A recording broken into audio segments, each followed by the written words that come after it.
There's a shop you've driven past 100 times. Heating and cooling, maybe auto repair, a print place with a hand-lettered sign. You've never been inside, and you couldn't name the owner if somebody paid you. Then one morning you drive past, and there's a piece of paper taped inside the glass. Black marker on the back of an invoice. After 34 years, we're closing. Thank you for everything.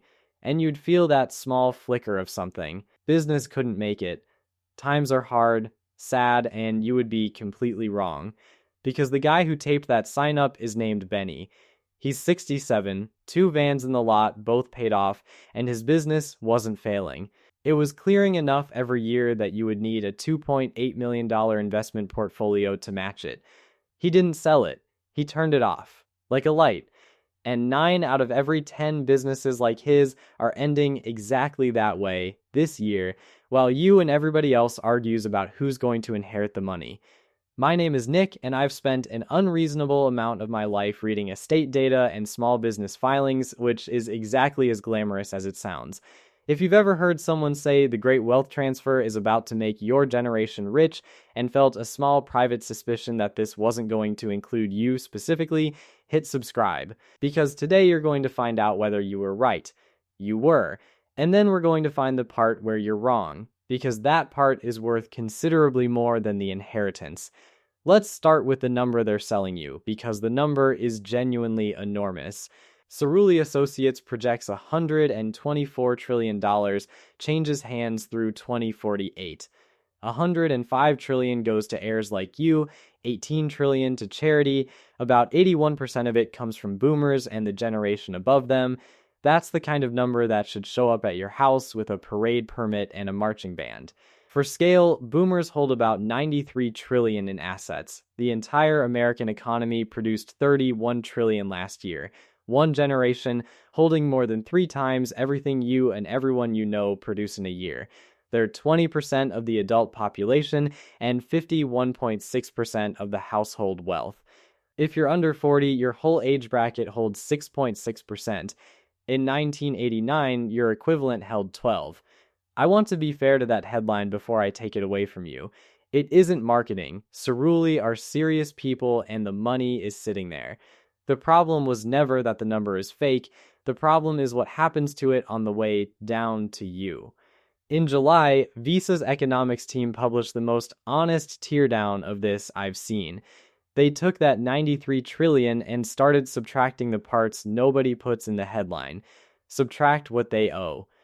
Then pull out the top 1%, because none of their money is coming to you or to anyone you've ever met. It vanishes into foundations and trusts and anything with the word irrevocable in it.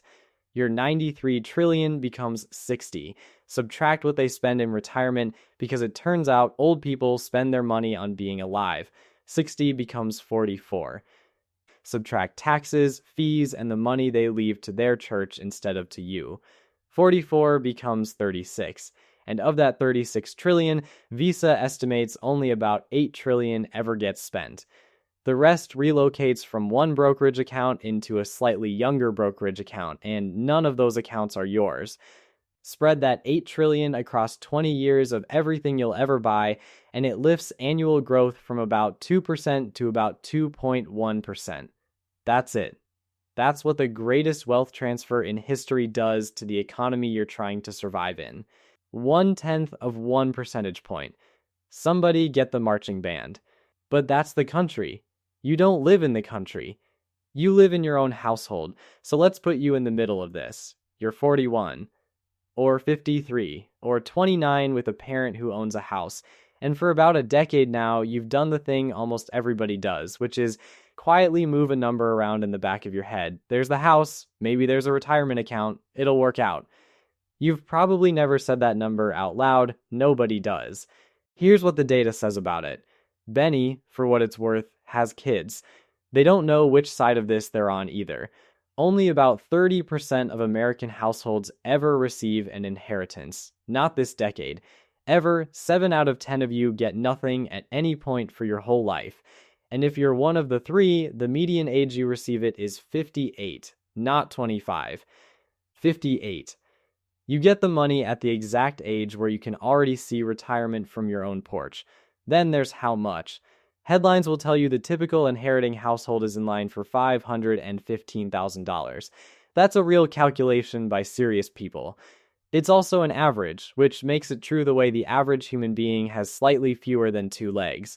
Run the real numbers instead. If you get one at all, the median is about $69,000. The top 1% average around $719,000. The bottom half of everyone who receives anything averages about $9,700. And here's the one that should reframe your entire relationship with this subject. Of the 44 trillion projected to reach heirs, households in the 90th to 99th percentile take about 34 trillion, 77%.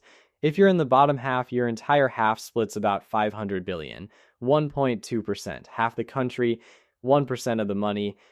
Roughly 75% of everybody who inherits here is already in the top 10% of net worth, which statistically is not you.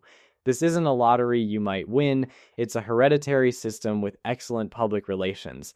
Now, I can hear the reasonable objection. Fine, Nick, but there's a house in my family that's owned outright, so surely I'm on the good side of that math. Let me walk you through what's standing between you and it. Long-term care first, and this is the one you have never actually run the numbers on. A private room in a nursing home runs a national median of $355 a day. That's $129,000 a year out of the number you've been carrying around. Semi-private runs about $115,000, assisted living $74,400, and Medicare does not cover long-term custodial care. Medicaid covers it only once the assets are essentially gone. Benny has a house too and two paid-off vans and a number he never told his children. So, the house you've been quietly counting on has a second bidder. And that bidder is a facility with a hummingbird feeder outside the window and a very patient billing department. Then debt, which is never what you picture when you picture a paid-off house. 41% of homeowners aged 65 to 79 still carry a mortgage. In 1989, that was 24%. Among homeowners 80 and up, 31% still have one versus 3% back then. Whoever you're counting on carries a share of more than $4 trillion in boomer debt. Then paperwork. 39% of boomers have no will, 61% of Gen X has none either. So a real slice of your money gets allocated by a probate judge and by siblings who haven't spoken since a wedding in 2009. And then the delay nobody warns you about. Cerulli projects $54 trillion moves sideways first, spouse to spouse, including almost $40 trillion to widowed women, before a single dollar of it moves down to you. If there are still two names on the deed, your clock hasn't even started. So if you're 29 and you're doing inheritance math, you may want to plan for that math to resolve somewhere around your 60th birthday. You're already figuring this out. The share of Americans expecting an inheritance just fell to 20%, down from 25%. Expectations are correcting. Quietly and a little sadly. So that's the check. Your check isn't coming. Now let me show you what is. Because this is the part nobody is telling you and it's better than the check. When the wealthiest generation in history exits, they don't just hand over assets, they vacate positions. They stop working. They stop running the things you buy from. They stop owning the things you drive past. And here's the thing about a vacated position. It does not care who your parents were. Meet Desmond. He's 29 and for 6 years he worked for Benny out of one of those two paid-off vans. If you're under 35, he is the closest thing in this video to you. In the last 2 years, without switching jobs, without negotiating, without doing anything except continuing to show up, his pay climbed in a way that would have been science fiction for his older brother at the same age, and probably for yours. In the Bureau of Labor Statistics numbers released this past May, mean annual pay for electricians went from about $62,000 to over $71,000. Plumbers went from about $63,000 to over $72,000. $9,000 raises in 1 year. If you work with your hands, that is your number, not his. That's not a personal story. That's a demographic one, and you're standing inside it. 2025 was what demographers call peak 65. A record 4.18 million Americans turned 65, 11,400 a day, a mid-sized town clocking out permanently every morning before you've finished your coffee. Every one of them was competing with you for something. Retirement now accounts for roughly 48.6 million people sitting outside the labor force you compete in. About 1.7 million retire every year, which means employers have to hire around 142,000 people a month just to stand still. They are going to need you more than you need them, and they already know it. Most of the job growth you've celebrated on the news was the economy running up a down escalator. Then it gets strange. Stephen Ruggles, the demographer who built the world's largest population database, projects your labor force shrinks by 2.7 million workers between 2030 and 2040. For the first time in this country's history, more workers will leave than enter. His read on what that means for you is blunt. Fewer people competing against you for work means your wages rise, your bargaining position improves, and inequality narrows. For the small group entering the labor force, he says, this is going to be an outstanding economic opportunity. Nobody handed Desmond anything. The math simply started bidding for him. The way it is about to start bidding for you. And construction was short something like 439,000 workers while it did. Which brings you back to that sign in the window, because the labor shortage is the smaller half of what's happening to you. Here's the bigger half. By 2035, roughly 6 million American small and medium businesses face an ownership transition as their owners retire. More than 1 million are viable candidates for sale, worth up to $5 trillion. That's the McKinsey Institute for Economic Mobility, published this February. Some of them are within driving distance of your house right now, and you have almost certainly eaten at one. More than half of all small business owners in this country are now over 55. 1 in 4 are over 65. The average American small business is closer to a knee replacement than a Series A. Annual exits could hit 665,000 a year by 2035. The odds this is happening on your street are better than you'd guess. And now the statistic I cannot stop thinking about. 92% of small business exits in America happen through closure. 5% are sales. 3% are transfers. Congratulations, everybody. We have built an economy so efficient it deletes several 100,000 profitable businesses a year rather than fill out the paperwork to hand one over. Because that's what this is. Not failure, closure, businesses with your neighbors as customers, contracts on file, vans in the lot, switched off because the owner turned 67 and nobody showed up. Project Equity counts about 2.9 million of them, with owners over 55 employing 32 million people. Half of those owners have no succession plan at all, and you have almost certainly bought something from one of them this month. Desmond didn't know any of this was possible, by the way. Nobody hands the guy in the van a copy of the McKinsey report. If you've ever wondered what a wealth transfer you can actually reach looks like, it looks like a handwritten note taped inside a window. So let's run Benny's numbers since I promised them to you. The median American small business that changes hands sells for about $350,000, less than a starter home in most of the metros you'd actually want to live in. Median cash flow, everything one working owner pulls out, is about $165,000 annually. They sell at about 2.7 times that. An SBA 7A loan will finance up to about 90% of it for you. So on a $350,000 business, your equity injection is about $35,000. Under current rules, up to half of that can come from a seller note on standby, 90% financing, which is a phrase your bank will never once use about a house. So $35,000 of your money down, $315,000 borrowed at roughly 10.5% over 10 years. Your payment is about $4,250 a month, $51,000 a year in debt service, which is less than you'd owe on the house you can't buy. That $165,000 in cash flow minus $51,000 in debt service leaves you about $114,000 a year To pull that same 114,000 out of an index fund at a 4% withdrawal rate, you would need $2.8 million saved, which at the median American savings rate, you will have finished accumulating shortly after your funeral. That was Benny's number. That's what was sitting on the other side of the door you drove past. And nobody inherited it. It didn't pass to a child, and it didn't pass to a buyer. It stopped existing on a Friday afternoon while you were at work, and the value walked out with the last set of keys. That's what 92% looks like from the inside. So if you're sitting there right now feeling dealt out of this, like the wealth transfer is a party in a house you don't have the address for, I need you to hear the actual shape of it. You didn't fail to inherit.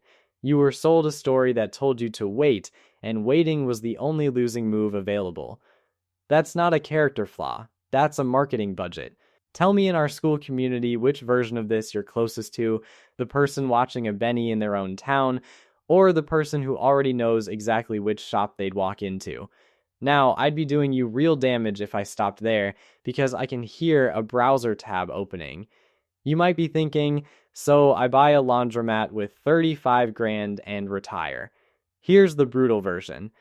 An ESPA loan carries a personal guarantee from anyone owning 20% or more. If your working capital runs short, that stops being a business problem and becomes a your house problem. And that 92% isn't purely market failure. A real share of those businesses simply are the owner. Take Benny out and you're left with 2 vans and a customer list that starts dialing somebody else in 6 weeks. You wouldn't be buying a machine. You'd be buying yourself a job with leverage bolted to it, and leverage cuts both ways. If Desmond ever does this, the smartest thing he can do is sit on 6 months of payroll in cash before he signs anything. Your labor story needs the same honesty. Ruggles is describing a projection for the 2030s, not a receipt. Immigration could change it, automation could change it, and plenty of boomers are unretiring. By 2030, nearly 9.5% of the workforce is expected to be 65 or older, which is a polite way of saying they're declining to leave the stage on schedule. And somebody always wants to talk about housing at this point, so let's. That's the most contested piece of this. Freddie Mac surveyed 3,000 boomers, and 2/3 of the ones planning to move said they'd downsize. A realtor's survey of 170,000 buyers found them buying bigger instead. Both are real, and neither one helps you. Zillow's warning is the one I'd want you to take seriously. When those homes arrive in volume, they arrive in Pittsburgh, Cleveland, Buffalo, Detroit, New Orleans, places already affordable, not the metros where you actually need one. So no, none of this hands you a cheap house in Denver. Set that down. But one housing channel is already working, and it's the quietest number in the file. 2/3 of boomers say they'd rather enjoy their money or watch you enjoy it while they're still here. Only 1/3 want it preserved for after they're gone, which means your odds are better while they're alive than in the will. You can see the result. 1 in 4 millennial homeowners got down payment help, and 26% say they couldn't have bought when they did without it. That's not an inheritance. That's a transfer that happens at a kitchen table while everyone involved is still breathing, and it reaches you at 32 instead of 58. That conversation with whoever you'd have to have it with is worth more to you than the will is. Which brings me to the thing I actually wanted to tell you. The story you were sold is that a wave of money is coming and you should position yourself to catch it. It's mostly false, and it costs you because it teaches you to stand still. Underneath it is a true story nobody is telling you, and it is better for you. The richest generation in history isn't just leaving money behind, they're leaving vacancies. In the labor market where scarcity is doing something to your wages that no negotiation of yours ever could. In ownership, where profitable businesses get switched off by the hundreds of thousands because the only qualified buyer nobody thought to ask was Desmond 6 years in, sitting in the passenger seat of the van the whole time. And at the kitchen table you've been avoiding, where help now beats an inheritance later by about 26 years. None of it requires you to be born to the right family. All of it asks is that you're awake at the right moment. I'm not a financial advisor, and this isn't financial advice. Buying a business, taking on debt, changing trades, those carry real downside for you. and deserve more scrutiny than one video from a guy who reads estate filings for fun. Talk to people who lose something when they're wrong about you. But I'd leave you with this, and I'd like to hear your answer in our school community. You've been asking the wrong question. It was never what am I going to inherit? It's this, within 20 miles of where you're sitting right now. What is about to get turned off, and is anybody planning to be there when it happens? Benny's sign came down about a month later. The vans sold separately. The customer list just evaporated. You could have walked in.